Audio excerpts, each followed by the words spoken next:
ఓం శ్రీమాత్రే నమః. నమస్కారం అండి. ఎలా ఉన్నారు? అందరూ బాగున్నారా? మీరందరూ ఆనందంగా సంతోషంగా ఉండాలని అమ్మవారిని ఎప్పుడూ కోరుకుంటూ ఉంటాను. ధాత్రితో లక్ష్మీప్రియ క్రియేషన్స్కి స్వాగతం. ఓం సరస్వత్యే నమః. ఈ 2025 సంవత్సరంలో వసంత పంచమి పండుగ ఎప్పుడు వచ్చింది, ఏ తేదీని నిర్వహించుకోవాలి, తిథి, నక్షత్రము, వారము, అలాగే చిన్న పిల్లలకి అక్షరాభ్యాసం ఏ సమయంలో నిర్వహించుకోవాలి అన్నీ కూడా ఈ వీడియోలో మీకు క్లియర్ గా తెలియజేస్తానండి. వీడియోని ఎక్కడా కూడా స్కిప్ చేయకుండా చివరి దాకా చూస్తే మీకు బాగా అర్థమవుతుందండి. ఈ వసంత పంచమిని మనము శ్రీ పంచమి అని, మదన పంచమి అని, సరస్వతి పంచమి అని, నార్త్ ఇండియన్స్ ఏమో బసంత పంచమి అని ఇలా రకరకాలుగా పిలుస్తూ ఉంటామండి. హిందువులందరూ కూడా ఈ వసంత పంచమిని విశేషంగా జరుపుకుంటారు. మాఘమాసంలో వచ్చే శుద్ధ పంచమినే సరస్వతి అమ్మవారి యొక్క పుట్టినరోజుగా జరుపుకుంటారు. దీనినే వసంత పంచమి అని కూడా అంటారు. భారతదేశంలోని అనేక ప్రాంతాలలో, అంటే దక్షిణ భారతదేశంలో గాని, ఉత్తర భారతదేశంలో గాని ప్రజలందరూ కూడా ఈ వసంత పంచమిని ఘనంగా జరుపుకుంటూ ఉంటారు. మాఘమాసం మొదలైనప్పటి నుంచి 5వ రోజు ఈ వసంత పంచమి వస్తుందండి.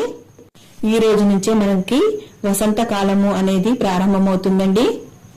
ఈ రోజు సరస్వతి అమ్మవారిని పూజించేవారు పసుపు రంగు బట్టలను ధరించి గాని, తెల్ల రంగు బట్టలను ధరించి గాని పూజ చేస్తారు. అలాగే అమ్మవారికి పసుపు రంగు పూలతో గాని, తెల్ల రంగు పూలతో గాని అర్చన చేస్తారు. సరస్వతి అమ్మవారు సత్వగుణం నుంచి పుట్టారని, అందుకే ఆమెకి తెల్లని వస్తువులంటే చాలా ఇష్టమని చెప్తూ ఉంటారు. సరస్వతీదేవి అమ్మవారు సృజనాత్మక శక్తికి ప్రతిరూపమండి. జ్ఞానం, అభ్యాసం, సంగీతం వంటి కళలకు దేవతగా కూడా కొలుస్తూ ఉంటారు. చాలా మంది తమ పిల్లలకి మొట్టమొదటి పదాలని, అక్షరాలని ఈ వసంత పంచమి రోజునే ప్రారంభిస్తూ ఉంటారండి. ఈ రోజున చిన్న పిల్లలందరికీ కూడా అక్షరాభ్యాసాన్ని నిర్వహిస్తూ ఉంటారు. ఈ రోజున సరస్వతి అమ్మవారి గుళ్లలోనూ, అమ్మవారి యొక్క ఏ రూపంలో ఉన్న గుళ్లలోనూ అయినా సరే అక్షరాభ్యాసాన్ని నిర్వహిస్తూ ఉంటారు. ఈ రోజున పిల్లలకి పుస్తకాలు, పెన్నులు ఇటువంటి విధానం చేస్తే తమ పిల్లలు ఉన్నత స్థానానికి ఎదుగుతారని ఒక నమ్మకం. అంతేకాకుండా ఈ రోజున తెల్ల నువ్వులు, పెరుగు, పంచదార, వెన్న వంటి వస్తువులని దానం చేయడం చాలా శ్రేష్టమండి. ఇంతటి విశేషమైనటువంటి వసంత పంచమి 2025 సంవత్సరంలో ఎప్పుడు వచ్చిందో ఇప్పుడు మనం తెలుసుకుందామండి. మాఘమాసంలో పంచమి తిథి ఎప్పుడు ఉందో తెలుసుకుందామండి. శ్రీ చాంద్రమాన శ్రీ క్రోధినామ సంవత్సరం, ఉత్తరాయణం, మాఘమాసం, శిశిర ఋతువు, శుక్లపక్షం. ఈ పంచమి తిథి ప్రారంభం 2025 సంవత్సరం ఫిబ్రవరి 2వ తేదీ ఆదివారము మధ్యాహ్నం 12:30 నుండి 2025 సంవత్సరం సోమవారము ఫిబ్రవరి 3వ తేదీ ఉదయం 10:15 వరకు ఉంటుందండి. సాధారణంగా మన హిందూ ధర్మం ప్రకారం ఉదయం సూర్యోదయం టైంలో మనకి ఏ తిథి అయితే ఉంటుందో ఆ రోజున ఆ తిథిని పరిగణనలోకి తీసుకుంటారండి. ఈ విధంగా చూసుకుంటే మనకి పంచమి తిథి అనేది 2025 సంవత్సరం సోమవారం ఫిబ్రవరి 3వ తేదీన ఉందండి. 2025 సంవత్సరంలో వసంత పంచమి పండుగ ఫిబ్రవరి 3వ తేదీ సోమవారం రోజున జరుపుకోవాలండి. ఈ రోజున నక్షత్రం రేవతి నక్షత్రం రాత్రి 2:30 వరకు ఉంటుంది. తదుపరి అశ్విని నక్షత్రం వస్తుందండి. ఈ రోజున పూజ ఏ సమయంలో చేసుకోవాలి అనంటే, కొంతమంది ఇళ్లలోనే ఈ కార్యక్రమాన్ని నిర్వహించుకుంటారండి. మరికొద్దిమంది దేవాలయాల్లో ఈ కార్యక్రమాన్ని నిర్వహించుకుంటూ ఉంటారు. ఈ రోజున ఇంట్లో పూజ చేసుకునేవారు ఉదయం తెల్లవారుజామున, అంటే బ్రహ్మముహూర్తంలో 3:30 నుండి 10:30 లోపు పూజ అనేది సరస్వతి దేవికి పూజ నిర్వహించుకోవాలండి. ఈ రోజున చిన్నపిల్లలకి అక్షరాభ్యాసం ఏ సమయంలో చేయించాలి అనంటే, ఈ రోజున అక్షరాభ్యాసం చేయటానికి ఈ సమయంలోనే చేయాలనే నియమం అయితే లేదండి.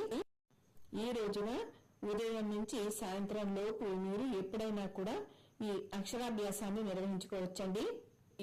వసంత పంచమి రోజున అక్షరాభ్యాసం నిర్వహించుకోవటానికి రాహుకాలము, యమగండము, దుర్ముహూర్తము, వర్జ్యము ఇలాంటివన్నీ చూడాల్సిన అవసరం లేదండి. అక్షరాభ్యాసం ఏ సమయంలోనైనా మీరు నిరభ్యంతరంగా చేసుకోవచ్చండి. వసంత పంచమి రోజున ఏ వయసు పిల్లలకి అక్షరాభ్యాసం నిర్వహించాలి అని అంటే సాధారణంగా 3 సంవత్సరాల వయసు నుండి 5 సంవత్సరాల వయసు పిల్లలలోపు ఈ అక్షరాభ్యాసాన్ని అయితే నిర్వహిస్తూ ఉంటారండి. ఈ రోజు ఏ మంత్రాన్ని పఠించాలి అని అంటే చిన్న పిల్లల చేత అక్షరాభ్యాసం చేయించేటప్పుడు ఓం సరస్వతీ దేవ్యే నమః అనే మంత్రాన్ని పఠించి తర్వాత పలక మీద ఓం నమః శివాయ అని కాని శ్రీమాత్రే నమః అని కాని ఈ మంత్రాలని నోటితో అనిపిస్తూ అక్షరాభ్యాసం చేయించాలండి. వీలైతే మరో మంత్రం ఉందండి, ఆ మంత్రాన్ని కూడా పఠింపజేయొచ్చండి, లేదా మీరు పఠించైనా వినిపించండి. యా దేవి సర్వభూతేషు విద్య రూపేణ సంస్థిత నమస్తస్యై నమస్తస్యై నమస్తస్యై నమో నమః. ఈ మంత్రం మీకు డిస్ప్లేలో వస్తుంది చూడండి. ఈ మంత్రాన్ని తప్పనిసరిగా వసంత పంచమి రోజున అందరూ కూడా పఠిస్తే చాలా చాలా మంచిదండి. 3 నుంచి 11 సార్లు 21 సార్లు ఇలా మీ శక్తికి మించి మీరు చదువుకోవచ్చండి ఈ మంత్రాన్ని. ఇదండి వసంత పంచమి గురించి వీడియో. ఈ వసంత పంచమి ఎప్పుడు వచ్చింది, తిథి వార నక్షత్రాలు, అక్షరాభ్యాసం ఏ సమయంలో చేయాలి అన్న పూర్తి డీటెయిల్స్ అన్ని కూడా ఈ వీడియోలో మీకు తెలియజేశాను. ఈ వీడియో మీకు ఎంతో కొంత ఉపయోగపడితే మీ బంధుమిత్రులకి షేర్ చేయండి. అలాగే తప్పకుండా లైక్ అయితే ఇవ్వండి. మీ షేరు లైక్ వల్ల మా వీడియోని మరికొద్ది మంది చూడగలుగుతారు. ఈ వీడియో కనుక మీకు నచ్చితే లైక్ చేయండి, షేర్ చేయండి, సబ్స్క్రైబ్ చేసుకోండి. మరో మంచి వీడియోతో మళ్ళీ కలుస్తాను. నమస్కారం, ఉంటానండి.